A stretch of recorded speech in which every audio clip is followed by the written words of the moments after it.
waxaa hubantii oo markhaati madoona qof allaala qofkii muuqaalkeyga uu soo gaaro waxaan ahay aabba xanuunsan oo keliya laga hayo.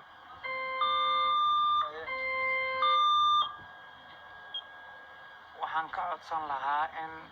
aabba Soomaaliyeed oo xanuunsan aan ahay oo aan u baahanahay in gargaar la ii fidiyo. السلام عليكم ورحمة الله تعالى وبركاته. ودودا يلقدي مكستا جوكتان نبغليدا بين حريسي سميدا غاركا يا تغوين تبغود كنا هادين waxaa hubantii oo markhaati madoona dadka Soomaaliyeed dad badan oo xanuunsanaya ku jira, dad badan oo codkooda aan gudbin karin baa ku jira, dad badan oo aan la ogeyn oo qolo xiran yahay oo xanuunsanaya oo muddo iska xanuunsanayay baa jira. cidii xanuunsanaysa Ilaahay baa xanuunka iska leh ka dulqaado, cidii Ilaahay caafimaad siiyay Ilaahay caafimaadka ha u siyaadiyo, cidii Ilaahay maal siiyay maalka Ilaahay ha u siyaadiyo, cidii Ilaahay cilmi u siiyay cilmigooda mid lagu khasaaro Ilaahay kagama dhige mid wanaagsan way ku faa'iidaan Ilaahay uga dhigo. dhankan bidixdeeda waxaad aragtaan qalab isla rogaya wuxuu jiidayaa dhiig. dad si fiican u fiiriso wali baan ka codsanayaa kaameramanka Cabdixakiin inuu ku soo dhaweeyo. halkan tuubooyin baa yaala, tuubooyinka waxaa ku jira dhiig, qaybna biyaa ku jira. dhiigu dayaga dhexdooda kuma abuureen nin Soomaaliyeed ama aabba Soomaaliyeed halkan jiifa buu ka qaadaya ama ay ka qaadayaan. waa Yaasiin Xasan Maalin 5 sano ayuu bukay oo kaliyaha xanuunka asiibay, kaliyahana laga dhaqay 2 sano kamid ah 5 sano. wuxuu ka yimid magaalada Muqdisho caasimada dalka Soomaaliya, haddana wuxuu joogaa magaalada Nairobi caasimada dalka Kenya, isbitaal ku yaala ayuu joogaa. Ilaahay isaga xanuunkana iska leh, caafimaadkana isaga iska leh. Ilaahay keligii isagu un baa kaliya Ilaahay wuxuu samaystay habeen iyo maalin, wuxuu samaystay caafimaad iyo xanuun, wuxuu samaystay cariya farxad, wuxuu samaystay dhadig iyo lab, wuxuu samaystay ciriya dhulde,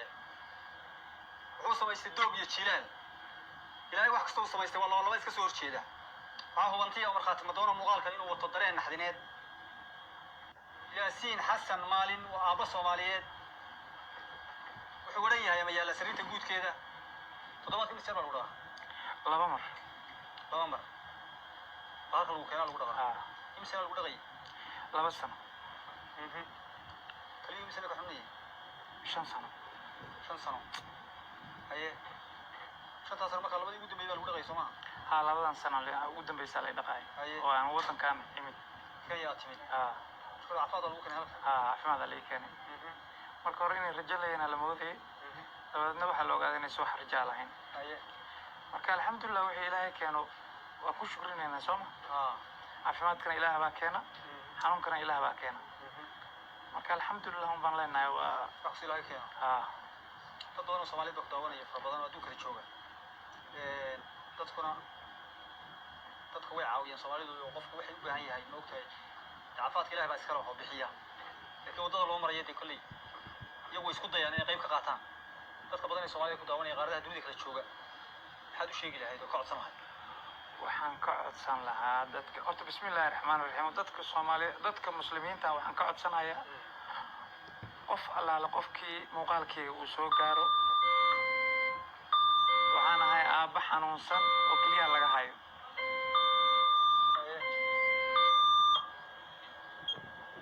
waxaan ka codsan lahaa in aabba Soomaaliyeed oo xanuunsan aan ahay oo aan u baahanahay in gargaar la ii fidiyo. muslimiinta iyo Soomaalida muslimiinta oo dhan qofkii muuqaalkeyga uu gaaro inay kaalin ka qaataan oo ay caawiyaan saasaan rajeynayaa. waxaad 2 sano la dhaqay hadda marka xaaladdu si marka lagu sheego ku sheego wallahi kala bara tagtay kaliya wax milkiye ma laha waa bedel bis bay rabaan la bedelo maana wax dhaqitaankaas baa lagu wadaaya ama waa inaad hesha dhaqaalaad ku codsato in kaliya lagu bedelo oo kaliya kale lagu geliyo. marka labadaas baa aniga ii dooran in la dhaqo intan waqtiga ka gaarayo iyo in macnaha qalliinkaas aan galo oo la qalo. 2 sano dhaqitaankooda aad u fara badan yahay qarash badan oo ku baxaya ka bixin inta wallahi markii halkii marba waxa lagu dhaqaa horta 8,000 oo lacag Kenya waa $80. سنة مارتي اللي دقي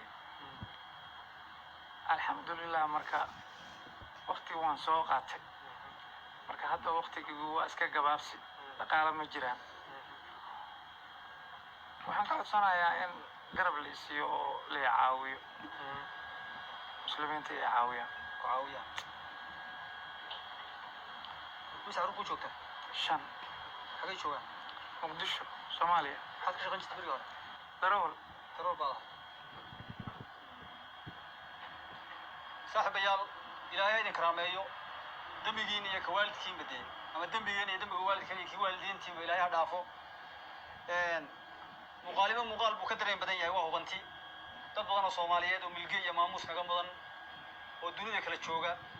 برامشنا نوع عنو كلام كان سوبه إنه دوي داودان ويكتشوابان كوتش على يستيني كتشوابان واحد كتشوابان على يستني يكوا كتشوابين تويلي هنكو أصلاً نابها صوماليات إن تسوي شوابتان وسيدك دقة هذا وقع غلطان عبشرة وإنه صوب الدقة ده ويدين صوب الدقة يدين شو قبني وعوش يا جاي أتان سينا إحنا حيو إن لبس أنا كليس الدقة هذا الرؤوبة هي موت إن لقى بدلو هذه اللي هرو تلاقي عفوا الصيادة يا هي عفاتك بحية ربك غني قاعد عدو إلهي هو أكبر هذه اللي سكوتر ترانا وكسم يمسنتها إلهي عفوا الصيو عفات السورة وسعوديو كليس سيدي هري وهانشرين ربي وحوقدقو حنكو عصانينا يقولوا شو استاف واحد والله أنا قبل ولا شيء إلا صعدته راشا ها غير هي أيضا بهرت هذا إلا صعدته ما شفتها وين جبتها ويا دقيقة كالي هي marka anigana kaliday way noqon wayso kaliya inaan u bixiyo oo wasiilan weyne dhaqaale aad badan oo nagu baxo oo familkeena ay nagu caawiyeen markii hore hadii noloshii dhan way soo xirxirtay marka Soomaaliya waxaan ka codsanaynaa inay na caawiyaan waxay naga caawinayaan dhaqitaanku waa wax aad u badan qarash ah asagana markaan wuu sii daciifay habeenkii seexdo isku rafaanani asaga hurda marmar isbitaalka xataa waxaa loo seexiyaa emergency ahaan to xaaladiisa ay adkaato ICU meel dhahayo galaa lacag badan aan laga shubtaa marka anagana dhaqaali way isguray arusi aya carruurta hooyadooda haysa Soomaaliya marka waxa ugu muhiimsan aad ku codsanaysaa marka waa inay caawiyaan wiilkan walaalkeen oo miskiinka ah anigana aan awoodii iga dhamaatay waxba aan u helin inay caawiyaan aan ka codsanayo dhammaan islaam afka Soomaaliya ku hadasho telefoon Soomaaliyeed 07 08 91 72 60 سعودي مرة 07 08 91 72 60 هذا ما سنتي داود يال ملك ساعة شوكتان هذه كعصان هذا وحالي هذا القدوم دي الله لقى ما ديو بيو بيلقوا بيسقط كان حبة هيهين إلى عاوسان أو فريق الله وقع أو لو سوق المدو تلفون كقبضني يمكن ده إذا قعنت كويسة إلهي بعد قعنت هو يجد جيني لكن ده إذا هدر هيسو marka dadka laga hadlay iyada gacanta ku hayso la joogto meesha keentay telefoonkeeda way noo sheegtay ka kale meesha ku qoran ana sita gidiga waxa leeyahay saaxiibaya meesha joogtaan jawaab waafiyo ku filan bay ka rabaan idin ilaahay inaad ka soo jawaabaysaa waan hubaa waxay u baahan yahay haddaan markale ku celiyo ninkana qarash uu ku heli lahaa wuu daciifay ama awoodiisa baa yaraatay tabartii uu dhigay qarash uu ku heli lahaa ama sidii uu ku heli lahaa kaliyo gabadhan waxay sheegtay inay dabacdeen ay u bixiso kali kamida kaliyaheeda kadina dhiig waa yeelan waayay gidii waxaad leedahay saaxiibayaal ilaahay barakeeyo jawaab